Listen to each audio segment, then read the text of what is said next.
Hi, Paul Efty here with the Triangle O football system. I want to talk about kicking game here, specifically our offensive kicking game, which consists of our punt and fakes, punt team, and then kickoff returns.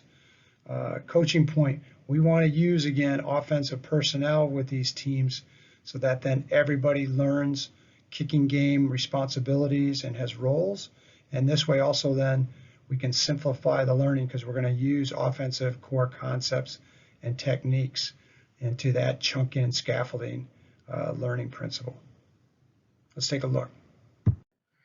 All right, before we go into those, let's look at some of the kicking game principles, philosophy, and goals, and why some of this. We want to use our offensive principles of numbers, angles, and field, but it's real simple here. We want to be real aggressive, and you're going to see some analytics where it says we should go for it on fourth down, and as we've shown with our swinging gate, being more aggressive with going for 2 on PATs, point after touchdowns. Our defensive principles, same then as our AAA, where we want to make sure we get aligned, we know our assignment, and then we act, meaning we want to be real aggressive, where we go after and block kicks, but we're sound still defensively and set up for returns. Our kick philosophy then, again, we're going to use these O and D personnel and schemes. It's a stacking technique of stuff they already know, and it helps simplify what we're asking them to do. You'll see then, though, we'll have what we call star subs. These are special substitutions. For example, a lot of times we're going to take O-line and D-line will be subbed out for speed on several of these teams. Kicking goals, again, as I mentioned at the beginning here, we want to be aggressive, and the idea here is try to maintain or gain extra possessions of the ball. And these are some stats to that. Why we want to do this? Real simple. More possessions means more points. So we feel like the risk is worth the reward. So I always used to say we want to turn the game into a track meet. We want to make it fast and even faster all day long. All right, with some offensive kick teams, let's look at personnel first with punt. What we're going to do is we're going to use our ace 2x2 set, and then we're just going to have the ability to adjust to a tight shield punt, which we'll go over. So the steps here is if it's fourth down, we're going to go ahead and call our ace or our duo to the field, like we always do, with the idea that we are ready to run a play to go for it on fourth down. It gives the illusion if you're not, but it also gives the opportunity to do that if they're not prepared. And as we'll show, we want to be a little more aggressive on fourth downs than normal. If we do want to punt, then we'll go to step 2, our shield, and our punt signal is just both arms and fists straight up. And then everybody just starts yelling, punt team, punt team. So now we're going to go ahead and do these star subs. Obviously, we've got to, if our center isn't our best long snapper, then we're going to sub in a snapper. We're going to sub in a punter if we need to. And then extra X receivers, extra Z receivers to replace our offensive tackles or offensive guards, okay, for speed there. Step 3 then, when we start to get into verbal communication and signals, now the snap count is a silent snap, so our cue word, just like it is for our offense, is Monday, and that's just with a pointer on the lips. And then when we want to kick the ball, if we don't want to fake, Canada is the cue word, Canada.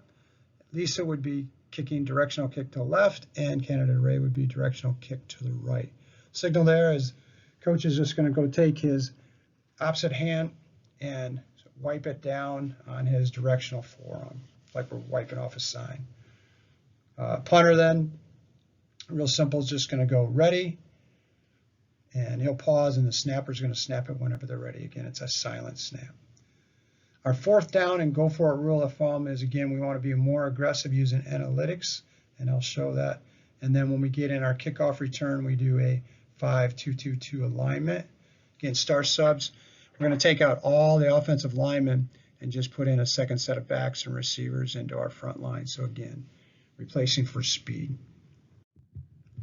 All right, so looking at some fourth down analytics, real simple what this shows. On the left is what is recommended, and this was way back in 2014. You can see in the yellow is what is recommended actually going for it. So once it's 4th and 1, Analytics says you should basically go for it everywhere in the field, and you can see then 4th and 2, we're going from the -30 on in, 4th and 3 from the -40, and then 4th and 4, medium once we get around to midfield there. On the right just shows what NFL teams typically do most often. So traditionally we've been more conservative, but analytics is starting to showing to be more aggressive. All right, you're looking at our punt again. This is an example of our 9th grade. In the red there, on the right-hand side, is in a ace left formation, and then they've shifted now into that shield left. So you can see the personnel. We keep the quarterback if we can, and as one of the personal protectors in the back. It's great for the fakes, and then they can go ahead and actually do the cadence calls instead of the punter. We, at the 9th grade level, go ahead and put our punter at 12 yards, and then you can see the wall then just splits the difference at 6. Okay. Again, the signal here to shift to the shield punt is both arms straight up with fists straight up in the air. All right, the blocking rules with this is, again, the key is the punter must kick right behind the quarterback or in the middle of the wall. Because again, the front 7 here are in a man principle. You can see they're going to just go ahead and call out and point at the defender they're going to block. We're going to actually go from the outside in. We want to let extra people come up the middle or way off the edge, okay? The reason there is we're going to use 1-yard splits in the front, so we're going to spread people out, make them have to run a long way to get to that punt. The back wall then uses a zone technique, and we'll go over that next. So you can see the numbering there. We're going to leave those inside Mike and Will backers, let them come through clean. Long snapper is a non-blocker. Just worry about the snap, and then they're going to be actually one of the cover people. The shield here, as I said then, is a blocking wall. They're in a zone scheme all the way. They're going to be toe-to-toe, and they don't move or chase. The idea here is if there would be 11, all 11 come through, they could actually block this still because they have to come through that wall with the punter kicking it right behind in the middle. That it doesn't matter the numbers here, it matters more about holding your wall and your location. Then after the ball is punted, then you can see the coverage lanes. You've got, it's just common sense here.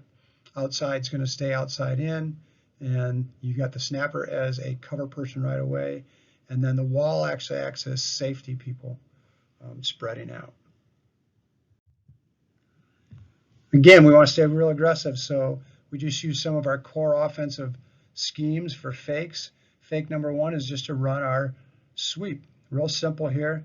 We would be ace right and we're in our shield, but then instead of saying the Monday, we're going to go ahead and go Razorbacks, Razorbacks, and that would be our sweep to the right here.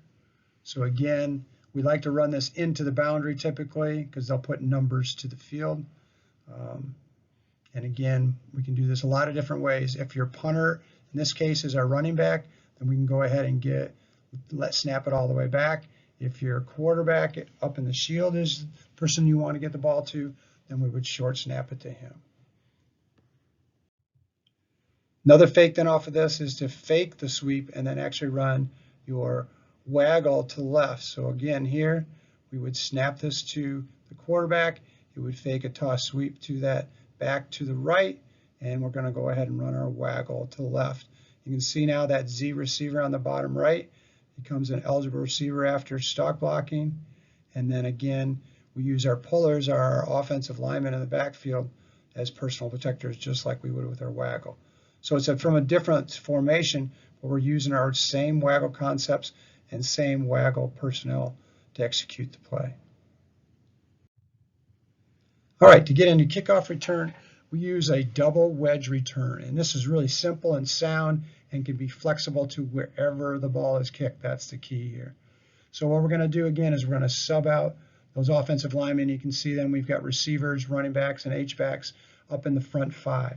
They're going to set right behind the 50 there. You can see from the numbers on in.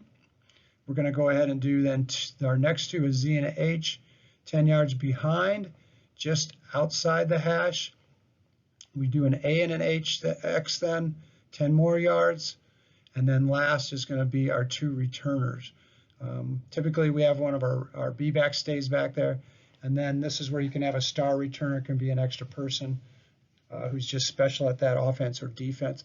They then though are the caller, the return caller, where they're going to make the call on the ball.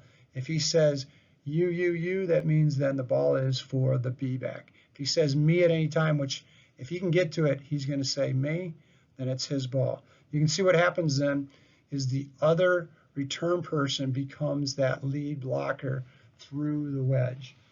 What will happen here is the front wedge, as soon as the ball is kicked, this is the double wedge, and the flexibility of where the ball is kicked, is they're going to go 10 yards back, meeting though together in a wedge, but they're going to go to where the ball is kicked landmark wise. So in this example, if the ball is kicked to the left hash, they would set on the left hash. If the ball is kicked towards the right, then they're going to set on the right hash. If it's down the middle, then they will stay right in the middle with it. The next four return people, the Z, the H, the A, and the X, are going to set the second wedge then, and they're going to set that 10 yards from where the ball is being received. Again, right in front of that. So again, when the ball is kicked, they're going to, as they're running back, look for the location of that, set that wedge, and they'll get side by side each other. Once the ball is caught, the returner says go. Again, then they're going to take off. Both wedges are going to go ahead, move forward, and try to kick blockers out and clear paths in the middle of their wedge. And then you can see we get that with a double wedge. We're going to do that twice. And then the third time, we've got the lead blocker, being the B in this case, leading up through. What happens is then is we're going to go and adjust to wherever the ball is kicked, but we're going to always have two wedges trying to clear and kick things out to the side. And we're also going to have a lead blocker so that the returner can get north and south, no wasted motion. All right, here's Auburn University returning this for a touchdown using the double wedge versus Minnesota in the 2020 Outback Bowl. What you'll notice is the spacing. Because you can see that in practice the other day with their senior send-off.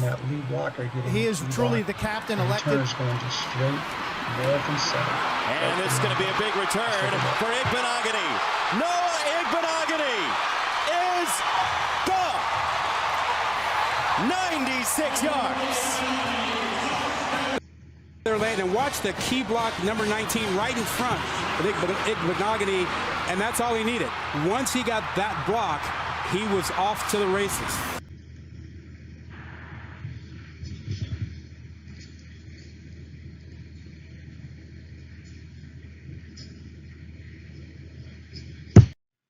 Right here, you're going to see that now with our 9th graders. You're going to see how the ball is going to be kicked over here to a hash. We're going to set the two wedges, but the returner is just going to be north and south leading with the lead back leading him through.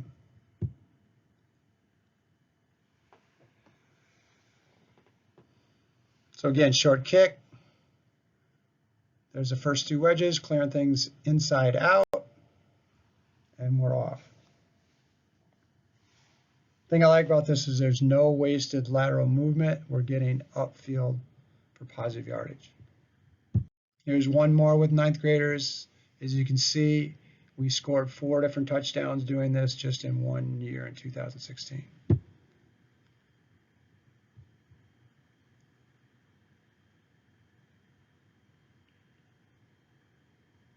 There's the wedges, north and south,